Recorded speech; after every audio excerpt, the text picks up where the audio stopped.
Hello ළමයිනේ ගෙදර වැඩ කරාද? ඔව් ටීචර් ගෙදර වැඩ කරා ටීචර්. ටීචර් කරන්න හම්බුන්නේ නෑ ටීචර් මට. ඇයි ටීචර් ඔයාට විතරක් එක් කරන්න හම්බුනේ? තනිත් ළමයිට කරන්න පුළුවන් ඒ වාට එක් කරන්න බැරි. ඇයි දන්නවද ටීචර් මට එක් කරන්න බැරි උනේ? ඇයි කරන්න බැරි උනේ? මොකද්ද හේතුව? ටීචර් මගේ පොත බල්ලා කෑවා. බල්ලා කෑවා?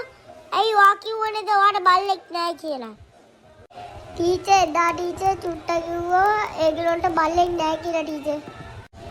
ඒක තමයි දුවේ.